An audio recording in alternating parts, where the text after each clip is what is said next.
Hello and welcome to शोध ज्ञान classes.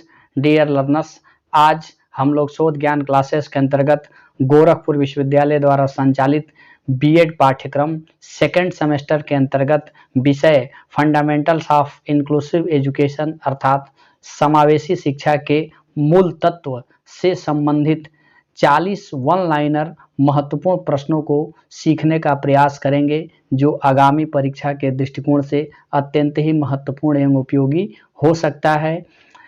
यदि हमारे चैनल को अभी तक लाइक, शेयर और सब्सक्राइब नहीं किए हैं तो चैनल को लाइक, शेयर और सब्सक्राइब जरूर करें, ताकि सभी विषयों से संबंधित आपको वन लाइनर क्वेश्चन या मल्टीपल चॉइस क्वेश्चन आपको लगातार प्राप्त होते रहें। शोध ज्ञान क्लासेस से आप जुड़े रहिए। परीक्षा से संबंधित सभी प्रकार के अपडेट आपको समय समय पर कराया जाएगा। शोध ज्ञान के साथ अपनी तैयारी को जारी रखें। आइए देखते हैं इसी क्रम में पहला प्रश्न। ऐसी शिक्षा जहां पर सामान्य बालकों के साथ साथ दिव्यांग बालकों को भी एक ही कक्षा में एक साथ बैठाकर शिक्षा दी जाए, उसे किस प्रकार की शिक्षा कहते हैं? इसका सही उत्तर है समावेशी शिक्षा या इंक्लूसिव एजुकेशन के नाम से जानते हैं। इसी क्रम में अगला प्रश्न है, वर्तमान में निःशक्त बच्चों की शिक्षा को क्या कहते हैं? वर्तमान परिवेश में निःशक्त बच्चों की शिक्षा को समावेशी शिक्षा अर्थात इंक्लूसिव एजुकेशन के नाम से जानते हैं। इसी क्रम में अगला प्रश्न है, किसने कहा कि समावेशन सभी के लिए शिक्षा के विकास के लिए यूनेस्को को कार्यक्रम के दौरान मौलिक दर्शन और मार्गदर्शन सिद्धांत के रूप में देखा गया था? यह कथन यूनेस्को के द्वारा दिया गया। इसी क्रम में अगला प्रश्न है, किसने कहा कि समावेशी शिक्षा के कुछ कारण योग्यता, लिंग, प्रजाति, जाति, भाषा, चिंता स्तर, सामाजिक आर्थिक स्तर, विकलांगता, लिंग व्यवहार या धर्म से संबंधित है? इसका सही उत्तर है मार्शेल महोदय के द्वारा यह कथन कहा गया। इसी क्रम में अगला प्रश्न है, मानसिक रूप से पिछड़े बालक की बुद्धि लब्धि किस प्रकार के बालकों से कम होती है? मानसिक रूप से पिछड़े बालकों की बुद्धि लब्धि औसत रूप से सामान्य बालकों की तुलना में कम होती है। इसी क्रम में अगला प्रश्न है, मंद बुद्धि बालक की शिक्षा हेतु ध्यान देना आवश्यक है। मंद बुद्धि बालकों की शिक्षा उनके रुचि एवं उनके अभिप्रेरणा पर आधारित होना चाहिए। इसी क्रम में अगला प्रश्न है, अपवंचित बालकों के प्रकार हैं। अपवंचित बालकों के प्रकार में सामाजिक रूप से वंचित बालक, आर्थिक रूप से वंचित बालक एवं शैक्षिक रूप से वंचित बालकों को सम्मिलित किया गया है। इसी क्रम में अगला प्रश्न है, वाणी बाधित बालकों का संबंध किससे होता है? वाणी बाधित बालकों का संबंध श्रवण बाधित, भाषा बाधित एवं अधिगम असमर्थ से होता है।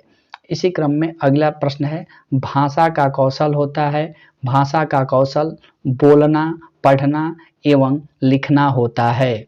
इसी क्रम में अगला प्रश्न है, वाक दोष के कितने प्रकार हैं? वाक दोष के कुल 6 प्रकार होते हैं। इसी क्रम में अगला प्रश्न है, हकलाने का प्रमुख कारण क्या है? हकलाने के कारणों में वंशानुक्रम एवं वातावरण को सम्मिलित किया जाता है। इसी क्रम में अगला प्रश्न है, स्वर्ण बाधित के वर्गीकरण का आधार क्या होता है? स्वर्ण बाधित के वर्गीकरण का आधार डेसिबल अंक होता है। इसी क्रम में अगला प्रश्न है, स्वर्ण बाधित के वर्ग होते हैं। स्वर्ण बाधित के वर्ग में कम बाधित, मंद बाधित एवं गंभीर बाधित होते हैं। इसी क्रम में अगला प्रश्न है, गंभीर स्वर्ण बाधित बालकों में कितने डीबी तक की स्वर्ण बाधिता होती है? इसका सही उत्तर है 70 से 79 डीबी तक। इसी क्रम में अगला प्रश्न है, पूर्ण स्वर्ण बाधित बालक में कितने डीबी तक की स्वर्ण बाधित होती है? इसका सही उत्तर है 90 डीबी तक। इसी क्रम में अगला प्रश्न है, मानसिक मंद बालकों की पहचान के लिए कितने प्रकार के परीक्षण किए जाते हैं? इसका सही उत्तर है मानसिक मंद बालकों की पहचान के लिए 3 तरह के परीक्षण किए जाते हैं। इसी क्रम में अगला प्रश्न है, विशिष्ट बालकों के अंतर्गत आते हैं। विशिष्ट बालक के अंतर्गत प्रतिभाशाली बालक, मंदबुद्धि बालक एवं पिछड़े बालक को सम्मिलित किया जाता है। इसी क्रम में अगला प्रश्न है, पिछड़े बालक कौन होते हैं? पिछड़े बालक वह बालक होते हैं जो मानसिक रूप से अस्वस्थ एवं असमायोजित होते हैं। इसी क्रम में अगला प्रश्न है, समावेशी आवासीय संस्थाएं कहाँ पाई जाती है? समावेशी आवासीय संस्थाएं अमेरिका में पाई जाती हैं। इसी क्रम में अगला प्रश्न है, सामान्य बालकों की बुद्धि लब्धि कितनी होती है? सामान्य बालकों की बुद्धि लब्धि 90 से 110 के बीच में होती है। इसी क्रम में अगला प्रश्न है, सांकेतिक भाषा का प्रयोग किसके लिए किया जाता है? सांकेतिक भाषा का प्रयोग मूक बधिर बालकों के लिए किया जाता है। इसी क्रम में अगला प्रश्न है, ब्रेल लिपि किस प्रकार के बच्चों से संबंधित है? ब्रेल लिपि दृष्टिबाधित बालकों से संबंधित है। इसी क्रम में अगला प्रश्न है, टर्मन के अनुसार प्रतिभाशाली व्यक्ति की बुद्धि लब्धि कितने से अधिक होती है? टर्मन के अनुसार प्रतिभाशाली बालकों की बुद्धि लब्धि 140 से ऊपर होती है। इसी क्रम में अगला प्रश्न है, बुद्धि लब्धि निकालने का सूत्र क्या है? बुद्धि लब्धि अर्थात IQ निकालने का सूत्र मानसिक आयु बटा वास्तविक आयु गुणे 100 अर्थात IQ बराबर MA/CA गुणे 100 होता है। इसी क्रम में अगला प्रश्न है, सामूहिक बुद्धि परीक्षण के कितने रूप हैं? सामूहिक बुद्धि परीक्षण के 2 रूप होते हैं। इसी क्रम में अगला प्रश्न है, अल्फ्रेड विने ने अपना पहला बुद्धि परीक्षण कब किया था? अल्फ्रेड विने ने अपना पहला बुद्धि परीक्षण सन 1905 ईस्वी में किया था। इसी क्रम में अगला प्रश्न है, प्रथम मनोवैज्ञानिक प्रयोगशाला की स्थापना किसने की? प्रथम मनोवैज्ञानिक प्रयोगशाला की स्थापना विलियम वुंड के द्वारा जर्मनी के लीपजिग विश्वविद्यालय में 1879 में किया गया था। इसी क्रम में अगला प्रश्न है, हस्तशिल्प की शिक्षा दी जाती है। हस्तशिल्प की शिक्षा मंदबुद्धि बालकों को दी जाती है। इसी क्रम में अगला प्रश्न है, समावेशी शिक्षा क्या है? सामान्य तथा विशिष्ट क्षमता वाले बालकों को एक साथ बैठाकर शिक्षा प्रदान करना ही समावेशी शिक्षा या इंक्लूसिव एजुकेशन कहलाता है। इसी क्रम में अगला प्रश्न है, शैक्षिक रूप से पिछड़े बालकों की बुद्धि लब्धि कितनी होती है? शैक्षिक रूप से पिछड़े बालकों की बुद्धि लब्धि 85 से कम होती है। इसी क्रम में अगला प्रश्न है, स्वर्णबाधित बालकों की शिक्षा में किस भाषा का प्रयोग किया जाता है? स्वर्णबाधित बालकों की शिक्षा के लिए सांकेतिक भाषा का प्रयोग किया जाता है। इसी क्रम में अगला प्रश्न है, जन्मजात अक्षमता कौन सी है? जन्मजात अक्षमता के अंतर्गत मंद बुद्धि एवं अन्य शारीरिक दोषों को सम्मिलित किया जाता है। इसी क्रम में अगला प्रश्न है, पिछड़ापन मापने की इकाई क्या है? पिछड़ापन मापने की इकाई शैक्षिक लब्धि होती है।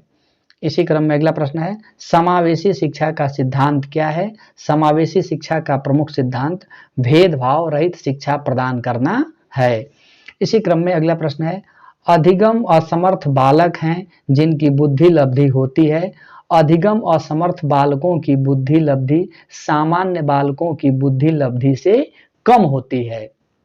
इसी क्रम में अगला प्रश्न है, जो अपनी योग्यताओं, क्षमताओं तथा व्यवहार संबंधी विशेषताओं की दृष्टि से अपनी आयु के अन्य औसत तथा सामान्य बालकों से बहुत भिन्न हैं, कौन से बालक कहलाते हैं? इसका सही उत्तर है विशिष्ट बालक कहलाते हैं या एक्सेप्शनल चिल्ड्रन कहलाते हैं।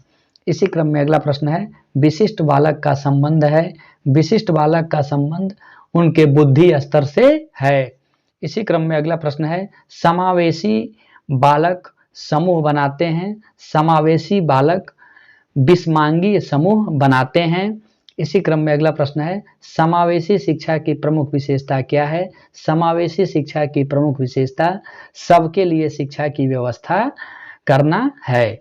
इसी क्रम में अगला प्रश्न है, किस शिक्षा व्यवस्था के अंतर्गत शारीरिक एवं मानसिक रूप से विकलांग बच्चों एवं सामान्य बच्चों हेतु सभी स्कूलों में सभी के लिए शिक्षा के प्रावधान किए गए हैं? इसका सही उत्तर है समावेशी शिक्षा के अंतर्गत। शोध ज्ञान क्लासेस को सुनने के लिए आप सभी का बहुत बहुत धन्यवाद।